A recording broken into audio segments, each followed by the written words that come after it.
Hip-hop production is the creation of hip-hop music. While the term encompasses all aspects of hip-hop music, it is most commonly used to refer to the instrumental, non-lyrical aspects of hip-hop. This means that hip-hop producers are the instrumentalists involved in a work. Modern hip-hop production uses samplers, sequencers, drum machines, synthesizers, turntables, and live instrumentation. A hip-hop instrumental is casually referred to as a beat, and its composer is casually referred to as a producer or beatmaker. In the studio, however, a hip-hop producer also functions as a traditional record producer, being the person who is ultimately responsible for the final sound of a recording. History 1980s Curtis Blow was the first hip-hop artist to use a digital sampler, the Fairlight, in a song. The Roland Trail 808 was introduced in 1980. The 808 was heavily used by Afrika Bambaataa, who released Planet Rock in 1982, which gave rise to the fledgling electro genre. An especially notable artist is the genre's own pioneer Juan Atkins, who released what is generally accepted as the first American techno record, Clear, in 1984. These early electro records laid down the foundations that later Detroit techno artists such as Derek May built upon. In 1983, Run DMC recorded It's Like That, and Sucker MCs, two songs which relied completely on synthetic sounds, in this case via an Oberheim DMX drum machine, ignoring samples entirely. Much like early songs by Bambaataa and the Furious Five. The EMU SP12 came out in 1985, capable of 2.5 seconds of recording time. The EMU SP1200 promptly followed with an expanded recording time of 10 seconds, divided on 4 banks. One of the earliest songs to contain a drum loop or break was Rhymin' and Stealin' by the Beastie Boys, produced by Rick Rubin. Marley Marl also popularized a minimal style of using 1 or 2 sampled loops in the late 1980s. Dr. Dre with world-class Wreckin' Crew recorded Juice and Before You Turn the Lights Out. The Akai MPC-60 came out in 1988, capable of 12 seconds of sampling time. The Beastie Boys released Paul's Boutique in 1989, an entire album created completely from an eclectic mix of samples, produced by the Das Brothers using an Emax sampler. De La Soul also released 3 Feet High and Rising that year. Their producer at the time, Prince Paul, mixed sounds from funk, rock, disco and even children's records.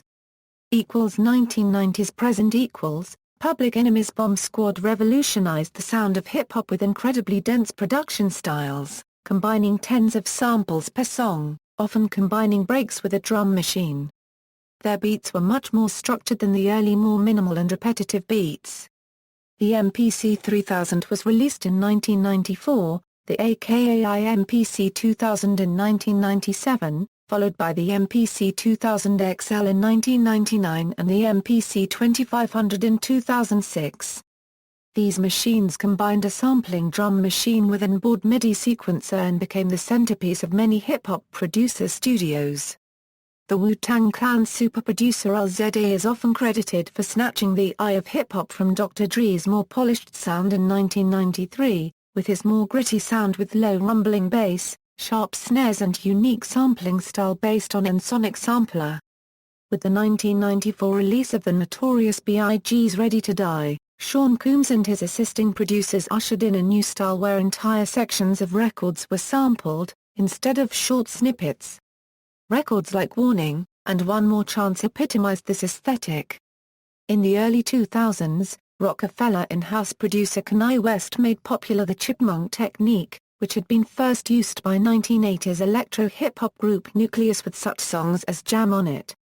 This technique involves speeding up a vocal sample, and its corresponding instrumental loop, to the point where the vocal sounds high-pitched. The result is a vocal sample that sounds similar to the singing of the popular cartoon singing animals Alvin and the Chipmunks. West adopted this style from Jay Dilla and the Wu-Tang Clan's LZA, who in turn was influenced by Prince Paul, the pioneer of the style of speeding up and looping vocal samples to achieve the chipmunk sound. Basic elements. Drumbeat equals the drum beat is a core element of hip-hop production. While some beats are sampled, others are created by drum machines such as the analog Roland Trail 808. Digital drum machines such as the EMU SP12, EMU SP1200, ECI MPC60, ECI MPC2000 and Alesis HR16, have also been used. Others yet are a hybrid of the two techniques, sampled parts of drum beats that are arranged in original patterns altogether. Another mainstay in hip-hop is the use of the Ensoniq AS-A10 sampler to provide beats, particularly by the Neptunes and the MPC2000. Some producers have drum kits all their own, such as Dr. Dre, Timbaland, DJ Paul and Juicy J, Swizz Beatz, Kanye West and the Neptunes. Some drum sounds, such as the TR-808 cowbell, remain as historical elements of hip-hop lore used in modern hip-hop to lend a more credible and mature sound to the recording. Sampling equals. Sampling is using a segment of another's musical recording as part of one's own recording. It has been integral to hip-hop production since its inception. In hip-hop, the term describes a technique of splicing out or copying sections of other songs and rearranging or reworking these sections into cohesive musical patterns, or loops. This technique was first fully explored in 1982 by Afrika Bambaataa, on the Soul Sonic Force tape Planet Rock, which sampled parts of dance act Kraftwerk and experienced vast public acclaim. This was followed up on in 1986, then Def Jam producer Rick Rubin used Black Sabbath and Led Zeppelin loops in creating the Beastie Boys' debut License to Ill, and the following year rap duo Eric B. and Rakim popularized James Brown samples with their album Paid in Full. The technique took a bi-coastal turn when discovered by a young Dr. Dre, whose first gig was the DJ of Afrika Bambaataa-esque electrofunk group, the world-class Wreckin' Crew. In 1988, Dre began his use of sampling in hip-hop when he produced the NWA album Straight Outta Compton, a landmark in the genre of gangster rap. In 1989, jazz sampling pioneers Gang Starr followed in 1991 by Pete Rock and CL Smooth and A Tribe Called Quest both appeared on the scene, popularizing their brand, and sampling took on a full role in hip-hop, spreading to prominence in high-profile projects like the Wu-Tang Clan's Enter the Wu-Tang, 36 Chambers, Dr. Dre's The Chronic, Nas Illmatic and Notorious B.I.G.'s Ready to Die. In the 2000s, sampling began to reach an all-time high. Jay-Z's album The Blueprint helped put producers Kanye West and Just Blaze on the map for their sampling of soul records. Kanye West himself scored early hits with Through the Wire, and Jesus Walks. His 2004 album, The College Dropout, included two sampled hits featuring Twista which led to the Chicago rappers Kamikaze selling platinum.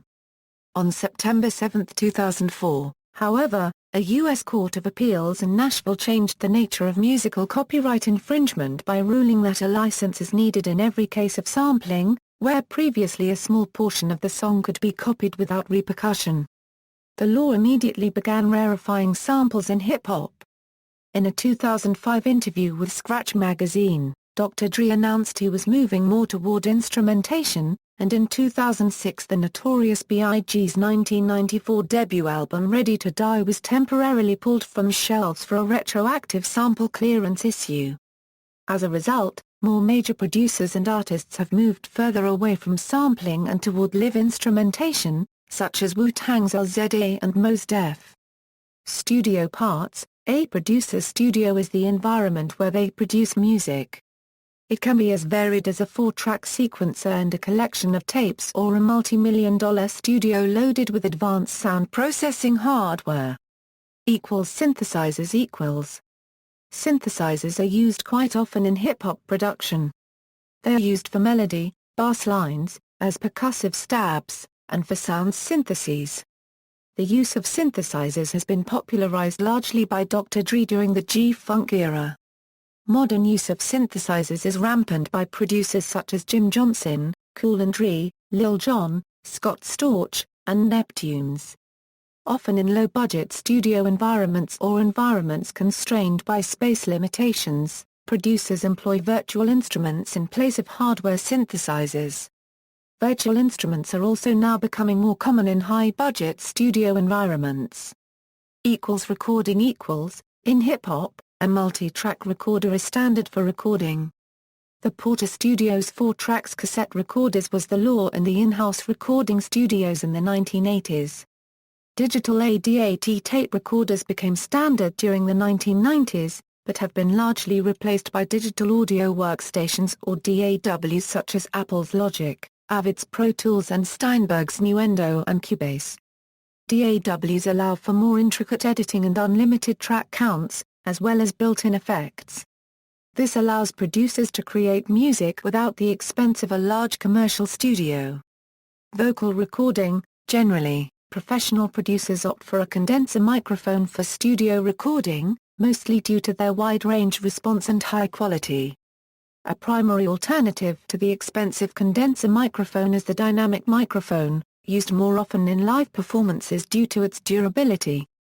The major disadvantages of condenser microphones are their expense and fragility. Also, most condenser microphones require phantom power, unlike dynamic microphones.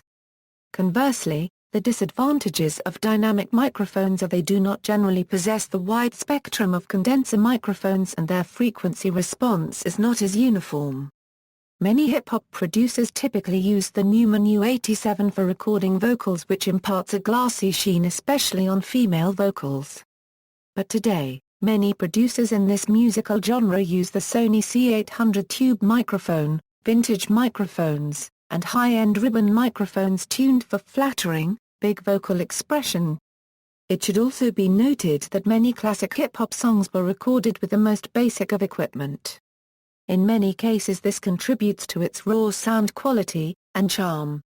Digital audio workstations DAWs and software sequencers are used in modern hip-hop production as software production products are cheaper, easier to expand, and require less room to run than their hardware counterparts.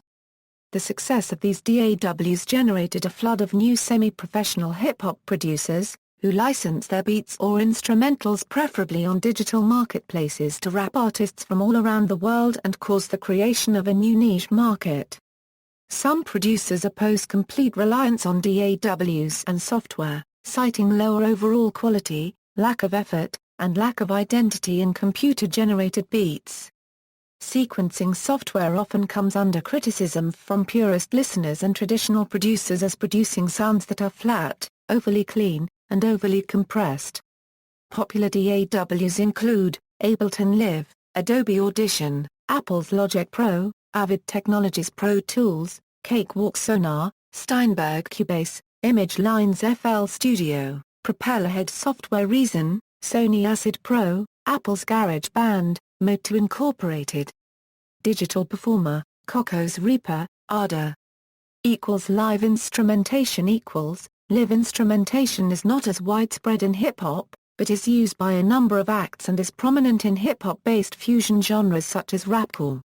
Before samplers and synthesizers became prominent parts of hip-hop production, early hip-hop hits such as Rapper's Delight and The Breaks were recorded with live studio bands. During the 1980s, Stetsasonic was a pioneering example of a live hip-hop band. Hip-hop with live instrumentation regained prominence during the late 1990s and early 2000s with the work of the Goats, The Coup, The Roots, Mellow D and The Rados, Common, DJ Keek, UGK and Outkast, among others. In recent years, the Robert Glasper experiment has explored live instrumentation with an emphasis on the instrumental and improvisational aspect of hip-hop with rappers such as Mos Def, Talib Kweli, Q-Tip, and Common as well as neo-soul singer Bilal Oliver. Instrumental hip-hop. Instrumental hip-hop is hip-hop music without vocals. Hip-hop as a general rule consists of two elements, an instrumental track and a vocal track. The artist who crafts the beat is the producer, and the one who crafts the rap is the MC. In this format, the rap is almost always the primary focus of the song, providing most of the complexity and variation over a more or less repetitive beat. Instrumental hip-hop is therefore hip-hop music without MC accompaniment. This format affords the producer the flexibility to create more complex, richly detailed and varied instrumentals, with less emphasis on vocals. Songs of this genre may wander off in different musical directions without the vocal constraints of the MC. Although producers have made and released hip-hop beats without MCs since hip-hop's inception, those records rarely became well-known. Jazz keyboard legend Herbie Hancock and bassist-producer Bill Laswell's electro-inspired collaborations are notable exceptions. 1983's Future Shock album and hit single Ricket featured turntablist Grand Mixer DST, the first instance of turntables in jazz fusion, and gave the instrument widespread exposure. The release of DJ Shadow's debut album Introducing, in 1996 saw the beginnings of a movement in instrumental hip-hop. Relying mainly on a combination of sampled funk, hip-hop and film score, DJ Shadow's innovative sample arrangements influenced countless producers and musicians. In recent years, artists such as JD2, J Dilla, Pete Rock, MF Doom, Danny Nujabes, Madlib, Wax Taylor, DJ Babu, DJ Crush, Hermitude Swindley, One, and Blockhead have garnered critical acclaim with a number of instrumental hip-hop albums. Instrumental hip-hop has yet to be fully recognized as a genre unto itself, and is often classified as trip-hop, breakbeat hardcore, drum and bass, old-school jungle, grime, trap, or industrial music. This may be a result of its varied and experimental nature. A single track can incorporate samples from many different genres of music. Due to the current state of copyright law, most instrumental hip-hop releases are published on small, independent labels. Producers often have difficulty obtaining clearance for the many samples found throughout their work, and even relatively unknown labels such as Stone's Throw are fraught with legal problems. See also, List of hip-hop DJs and producers, Turntablism. Notes. References, Ross, Alex. Listen to this. Fourth Estate. ISBN 978-00-731,906-0. Lovelary King, Linda F. Seltzer, ed. New Essays on the African American Novel, From Hurston and Ellison to Morrison and Whitehead. Macmillan. ISBN 0-230-60327-0.